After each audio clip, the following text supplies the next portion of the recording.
Good morning गुरुजी। मुझे आपसे एक क्वेश्चन पूछना था। ये क्वेश्चन रिलेशनशिप पे है। तो बहुत टाइम से मैं और मेरी फ्रेंड इसके बारे में डिस्कस कर रहे थे, तो ये सवाल आया कि जब कोई मर्द या फिर कोई स्त्री एक मल्टीपल रिलेशनशिप में रहती है, मतलब वो उनका रिलेशनशिप सिर्फ सेक्सुअल नहीं, इमोशनल भी रिलेशनशिप जो होता है कई मर्दों के साथ या कई औरतों के साथ, तो ऐसा ये मानने में है कि ये जो यूनाइटेड होते हैं, जो उनका ऑरा होता है, तब स्त्री और मर्द का, वो जब यूनाइट होते हैं तो उनके कार्मिक अकाउंट से उनके ऑरा में कोई डिस्ट्रक्शन या फिर मतलब खराब होने के कुछ चांसेस हैं क्या? अगर हैं तो इसका सोल्यूशन क्या है? या क्योंकि कई मास्टर्स ने ये भी बताया है कि मतलब एक पार्टनर के साथ अब अपनी लाइफ अच्छे से सब रिलेशनशिप को मतलब घर में परिवार में लेके जाते हैं तो आपकी बॉडी भी हेल्दी रहती है और मतलब आप स्पिरिचुअली भी मतलब ग्रो कर सकते हैं। तो आप कुछ कहेंगे इसके बारे में? देखो, पहली बात यह है कि बहुत बार मैंने ये कहा है कि हमारे जिसको हम ऑरा बोलते हैं, मैं कॉन्शियस बोलता हूं उसको, तो वो इलेक्ट्रोमैग्नेटिक फील्ड हमारा एक होता है। लास्ट टाइम जब रेकी पे मैंने बोला था तो बताया था कि कैसे इलेक्ट्रोमैग्नेटिक फील्ड वर्क करती है और एक दूसरे के संपर्क में आने पे ये प्रभाव भी डालती है। लेकिन मेन चीज ये आती है कि जहां तक पहले के गुरुओं ने इसको कहा है कि ये गलत होता है, इससे एक गलत प्रभाव पड़ता है, उस पर थोड़ा सा चिंतन कर लेने की जरूरत है। पहली बात तो ये है, जो एनलाइटेड हो गए हैं क्या उनकी चेतना पे प्रभाव पड़ता है, या जो नहीं हुए हैं उनकी किसी सोच पे प्रभाव पड़ता है? ठीक है, कहते हैं कि ऑरा के संबंध में एक बात कही जाती है कि जब कोई व्यक्ति एनलाइटेड हो जाता है तो उसका ऑरा ब्राइट हो जाता है। करेक्ट। हाँ। उससे पहले जब एनलाइटेड नहीं होता तो ऑरा अप एंड डाउन करता रहता है। बिल्कुल ठीक है। अब यहां पे अप एंड डाउन के संबंध में मैं एक बहुत बड़ी मिसाल बता रहा हूं, बहुत यूनिक मिसाल है द्रौपदी की। मैंने एक बार कहीं ऐसी एक बात कही थी, मैंने कहा था एक बार युधिष्ठिर अर्जुन के टेंट में चले गए। रात का वक्त था, अर्जुन के टेंट में चले गए। जब वो टेंट में पहुंचे तो एक हल्की सी रोशनी में उन्होंने देखा कि अर्जुन किसी स्त्री के साथ बिस्तर पे हैं। ठीक है। तो युधिष्ठिर ने पूछा कि अर्जुन, ये स्त्री कौन है? तो अर्जुन ने कहा द्रौपदी। युधिष्ठिर थोड़ा निकट आए, एक गंध ली उन्होंने और गंध लेने के बाद उन्होंने कहा नहीं, ये द्रौपदी नहीं है, और फिर वो चले गए। लेकिन मैं कहता हूं कि वो दोनों ही सच बोलते थे। दुर्योधन भी सच थे क्योंकि उन्हें एक द्रौपदी की गंध का पता था, और अर्जुन भी सच बोल रहा था क्योंकि द्रौपदी उसके साथ थी। लेकिन दोनों में कंट्राडिक्शन था, वो मानने को तैयार नहीं थे ये द्रौपदी हैं। रीजन सिर्फ इतना है कि जब कोई आदमी किसी के साथ इंटरेक्ट होता है, किसी से जुड़ता है, फिजिकली मेंटली किसी भी तरीके से जब वो जुड़ता है, तो उसके ऑरा में नहीं, उसके पूरे व्यक्तित्व में एक अलग परिवर्तन आता है, अलग खुशबू आती है। एक ही स्त्री अलग अलग पुरुषों के साथ, अलग अलग कैरेक्टर के पुरुषों के साथ जब जिएगी तो उसमें से स्मेल्स भी डिफरेंट हो जाएगी। उसका बहुत बहुत गहरे में रीजन जो बताता हूं वो ये है कि जब हम कोई विचार करते हैं, सपोज दैट हम क्रोध का विचार करते हैं, हम क्रोध आता है हमें, जब क्रोध आता है तो क्रोध आने के पीछे एक केमिकली रिएक्शन होता है हमारी बॉडी में। ये बहुत बहुत क्विक प्रोसेस है। तो एक केमिकल रिएक्शन होता है, उस केमिकल रिएक्शन में हमें क्रोध आता है। हमें जब प्रेम उठता है तब भी बॉडी में एक केमिकल रिएक्शन होता है। जितनी भी चीजें हम करते हैं अपनी लाइफ में, चाहे वो प्रेम हो, चाहे क्रोध हो, चाहे लालच हो, चाहे हिंसा हो, वो सब हमारी बॉडी में केमिकल रिएक्शन लाता है। वो केमिकल रिएक्शन हमारी बॉडी, क्योंकि उसी से ऑरा बना है, तो वही रिएक्शन हमारे ऑरा पे प्रभाव डालता है। इसलिए सामान्य लोगों के ऑरा अप एंड डाउन होते रहते हैं। लेकिन एक एनलाइटेड व्यक्ति वो किसी भी बाहर की चीजों का प्रभाव वो ऊपरी तल पे लाता है, सतही तल पे लाता है, आंतरिक तल पे नहीं लाता। एक व्यक्ति वो सतही तल पे आपको नाराज भी होगा, वो आपसे प्रेम भी करेगा, वो बहुत ऊपर का तल है, लेकिन अंदर के तल पे वो आपसे बिल्कुल भी जुड़ाव नहीं रखेगा।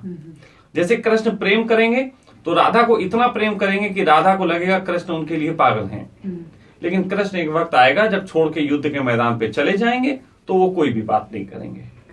फिर वो युद्ध के मैदान पे पहुंचेंगे और अर्जुन से कहेंगे तू युद्ध लड़, पूरा युद्ध लड़वाएंगे। बाद में अर्जुन से कहेंगे तूने बड़ा गलत काम किया, अब तू पश्चाताप पे चला जा। कहने का मतलब यह है कि कृष्ण जो भी करेंगे वो ऊपर के तल पे बात होगी, खेल होगा। इसीलिए वो कोई भी काम कर लें उनका ऑरा परिवर्तित नहीं होता। बुद्ध पुरुषों का ऑरा प्रभावित नहीं होता, लेकिन जो नीचे के तल पे लोग हैं उनका ऑरा प्रभावित होता है। ये तो बिल्कुल फैक्ट है जो बात कही जाती है किसी से रिलेशन में। लेकिन ऑरा प्रभावित केवल फिजिकल रिलेशन से होता है ये मानना भूल है। ऑरा वैचारिक परिवर्तन से होता है। जब मैं कह रहा हूं आप किसी के साथ क्रोध की बात करते हैं, गुस्सा करते हैं, फिजिकल रिलेशन तो नहीं है ना, क्रोध आया तो क्रोध में अंदर एक केमिकली रिएक्शन होगा। जैसे कि हर आदमी का एक जेनेटिक कोड होता है। मेरी बात को जो जैविक हथियार बना रहे हैं, जो जैविक रिसर्च कर रहे हैं, वो बात बहुत अच्छे से समझ सकते हैं। मैं एक नया आइडिया दे रहा हूं, बहुत खतरनाक आइडिया भी है।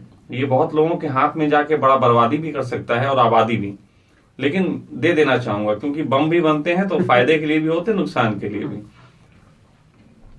अगर कोई व्यक्ति किसी खास तरीके की मानसिकता से भरा है, सपोज दैट कोई व्यक्ति इस मानसिकता से भरा है कि हमें किसी धार्मिक स्थल पे बम लगाना है, एक खास तरीके की मानसिकता है कि उसे धार्मिक स्थल पे बम लगाना है, उसके अंदर एक खास तरीके का केमिकल रिएक्शन लाएगी, उसके शरीर में एक केमिकल रिएक्शन होगा। तो जो जैविक हथियार बनाते हैं वो लोग अगर किसी ऐसे आदमी को क्रोध में देखें कि जो धार्मिक स्थलों को बर्बाद करना चाहता हो, तो वो उसके शरीर का केमिकल रिएक्शन पता कर सकते हैं कि कैसा हुआ। अच्छा। एक खास पल में वो केमिकल रिएक्शन होगा। उस केमिकल रिएक्शंस के अगेंस्ट में वो ऐसा वायरस बना के हवा में छोड़ सकते हैं कि जितने भी व्यक्ति धार्मिक स्थलों पे बम लगा के उड़ाने की साजिश करते हों, बिना किसी पुलिस में गिरफ्तार किए और कुछ किए, वो व्यक्ति तक वो वायरस पहुंचेगा और उनकी हत्या कर देगा। माय गॉड, ये तो खतरनाक है। ये खतरनाक है लेकिन फायदेमंद भी है ना।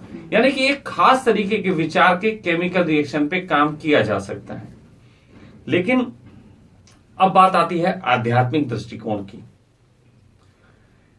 जिन बाबाओं ने, जिन लोगों ने इस चीज को बढ़ा के बताया, उन्होंने कहीं ना कहीं कुछ भूलें कर दी। पहली बात यह है, 3 तरीके की अवधारणाएं होती हैं जिस पे मैं बहुत बार बोल चुका हूं। पहली अवधारणा होती है योग की। योग की अवधारणा होती है कि मैं अपने व्यक्तित्व को किस किस कंडीशन में अच्छा पाता हूं, किस किस कंडीशन में मैं परेशान हो जाता हूं। तो योगी व्यक्ति अपना चुनाव करता है, चुनाव करके वो उनमें जीता। जैसे बुद्ध है, इज एनलाइटेड, लेकिन बुद्ध मांस नहीं खा सकते। बुद्ध ने 10 चीजें बताई कि वो चीजें वो नहीं करेंगे, बाकी सब करेंगे। ठीक है। तो बुद्ध ने अपने 10 नियम बनाए और उनके दायरे में जीते रहे। अगर बुद्ध की हत्या करनी हो तो कोई जरूरत नहीं है बुद्ध को चाकू मारो, बुद्ध को मीट खाने पे विवश कर दो और उनकी हत्या हो जाएगी, क्योंकि वो उस नियम में आके परेशान हो जाएंगे। तो योग के धारणा में व्यक्ति चुनाव करता है कि हम किन नियमों में जिएंगे, किन नियमों में नहीं जिएंगे।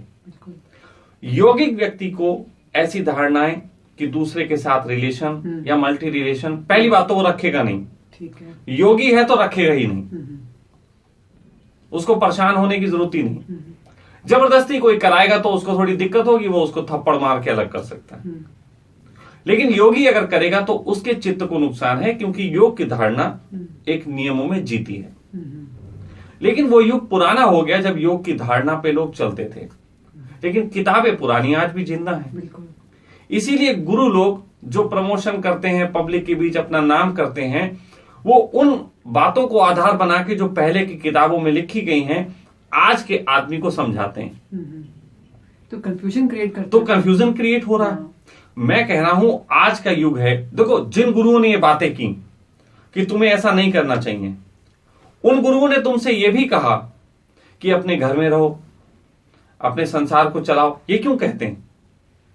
अगर किसी व्यक्ति को घर में रहेगा, बेटा अलग स्वभाव का होता है, वाइफ अलग स्वभाव की होती, माँ पिता अलग स्वभाव के होते हैं, मतलब जितने भी घर में मेंबर्स होते हैं सब अलग स्वभाव के होते हैं।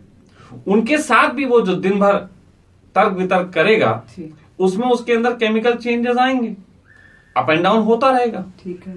तो यदि वो बिल्कुल चाहते हैं कि कोई व्यक्ति बिल्कुल भी किसी प्रकार से संबंध ना बनाए, शारीरिक मानसिक किसी भी प्रकार के, तो ऐसे में तो उन्हें घर में रहने की देशना का भी विरोध करना चाहिए। फिर तो वो व्यक्ति जंगल में अकेला निकल जाए। आप समझो, मैं उन गुरुओं पे ही ब्लेम कर रहा हूं कि ये क्या सिखा रहे हैं, दोहरी बात सिखा रहे हैं। एक तरफ घर में रहो, वो घर में रहना इसलिए करते हैं कि सबको बोलेंगे जंगल निकल जाए तो चंदा कहां से आएगा। Exactly. घर में रहो, फिर तुम अपनी कमाई का 10% गुरुओं को दो। गुरुओं ने तो बैंक खोल रखा है बहुत अच्छा सा, 10% चलाते रहो हर महीने। तो ये गलत बात है।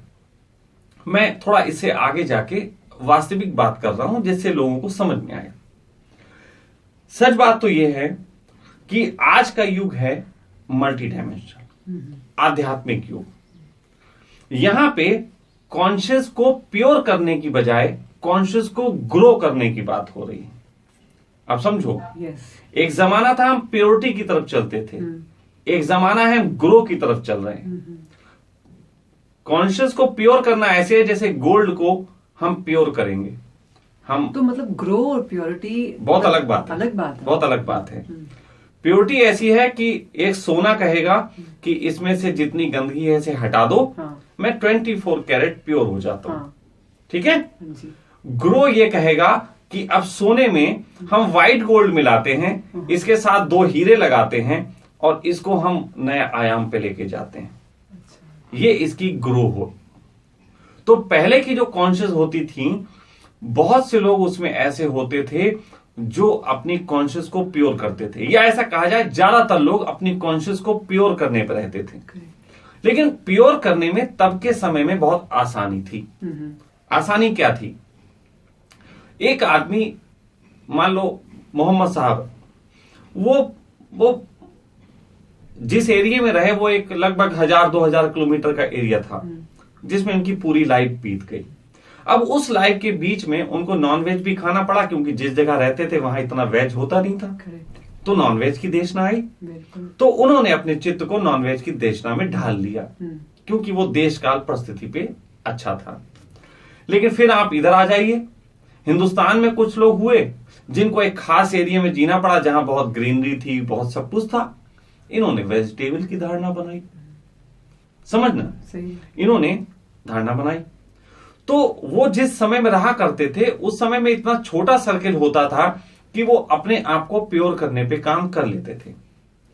आज एक आदमी पैदा तो एक जगह होता है जहां पे नॉनवेज की अवधारणा है कि नॉनवेज खाना चाहिए, बिल्कुल, लेकिन वो टीवी चैनल, इंटरनेट और अपनी जर्नी करके ऐसी जगहों पे भी जाता है जहां लोग वेज को सम्मान देते हैं। तो जब वो उनसे बातचीत करता है तो उनसे बातचीत करके डिवाइडिंग माइंड फील करता है कि अब मैं करूं क्या। इनफैक्ट गिल्टी भी फील करता है। तो क्या है, आज का युग, अगर अब देखो तर्क तो है, नॉनवेज वाला और वेज वाला तर्क करने बैठेगा तो कोई एक तो होगा जो एक को हरा देगा, और जिसको जो हराएगा तो तर्क के आधार पे दूसरे आदमी को गिल्ट फील होगी। ठीक है।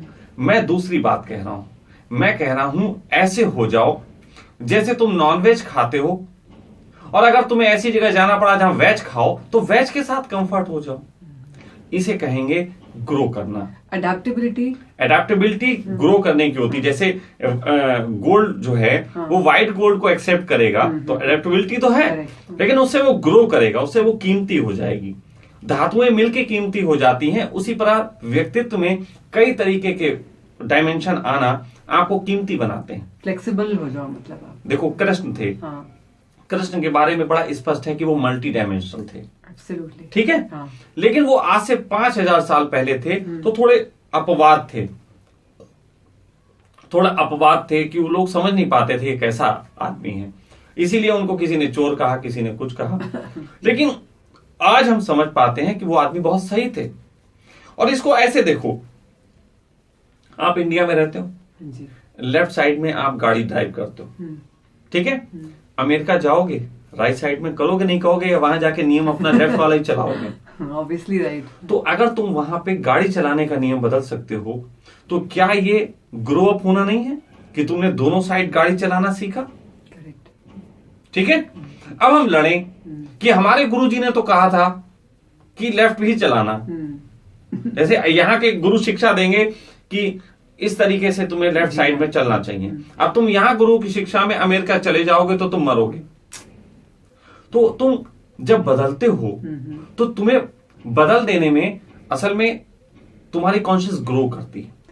एक सवाल बीच में और आ रहा है, जैसे आपने बोला कि मतलब फॉलो करने में मुश्किल कईयों को नहीं आती क्योंकि उनको करना ही पड़ता है, जैसे आप ड्राइविंग की बात करी, ये छोटी छोटी चीजें तो करने में कोई लोगों को इतनी परेशानी नहीं होती है, पर जहां तक बिलीफ सिस्टम आ गया मैं वही इसीलिए तो आज क्लियर कर रहा हूं इन चीजों को। जब तुम छोटी छोटी चीजों को चेंज करके परेशान नहीं होते तो इसी को थोड़ा बढ़ाया जा सकता है। हमें दूसरे की विचारधारा के साथ खेलना आना चाहिए। आप टीवी चैनल देखते हो, अब इससे थोड़ा एक कदम आगे चले जाएं। आप टीवी चैनल देखते हो, आपने न्यूज चैनल देख रहे हो, न्यूज चैनल देखते वक्त एक विचार आपके दिमाग में जा रहा है, केमिकल रिएक्शन तो तब भी हो रहा है ना, बिल्कुल, ठीक है। फिर आपका बेटा आता है, वो कहता है आज मम्मी स्पोर्ट्स है और मैं क्रिकेट देखूंगा, वो क्रिकेट लगा देता है। अब आपका जो केमिकल रिएक्शन पहले से तैयार था वो एक तरीके से चेंज हुआ, आपको गुस्सा भी आती। नोटिस करो, आप एक खास मूड में होते हो, आपको कोई चेंज करता है, गुस्सा आती, लेकिन हित के लिए, दूसरे के हित के लिए, बच्चे के प्रेम के लिए आप फिर धीरे से उसे स्वीकार कर लेते हो। लेकिन इस स्वीकार में टाइमिंग लग जाती है, 10 से 15 मिनट लग जाता है सेट होने में, लेकिन सेट तो होते हो। बिल्कुल। तो जिस प्रकार पहले तुम्हारा फोन मिलने में तुम्हें ट्रंक कॉल करना पड़ता था और 15-20 मिनट लग जाते थे, तब तुम्हें दिक्कत नहीं होती थी, फिर धीरे धीरे अब तो तुम्हें क्विक करने लगे। तो ये डेवलपमेंट का प्रोसेस है। आप जिस प्रकार बच्चों को सहज स्वीकार कर लेते हैं, आगे जाके हम ऐसा कर सकते हैं। अगर मेरी देशना पे आओ, देखो स्वीकार कहां पे गलत होगा, अगर वो बाबाओं लोगों की सुनो कि तुम अपनी चेतना को अशुद्ध कर रहे हो, तो ऐसे में हमेशा गुस्सा ही, नहीं मुझे अशुद्ध नहीं करना, लड़के को टीवी नहीं लगा के देना, मैं अपना देखूंगी। अब ऐसे में गुस्सा आएगी। लेकिन अगर तुम यहीं पे कृष्ण की देशना में आ जाओ और कहो अब मल्टी डायमेंशन होंगे, स्वीकार करेंगे, बेटे को भी स्वीकार करेंगे, तो एक तरफ इन्हीं बाबाओं ने जिन्होंने तुमसे कहा कि प्योर हो, उन्होंने ये भी तो कहा कि स्वीकार धर्म होता है। बिल्कुल।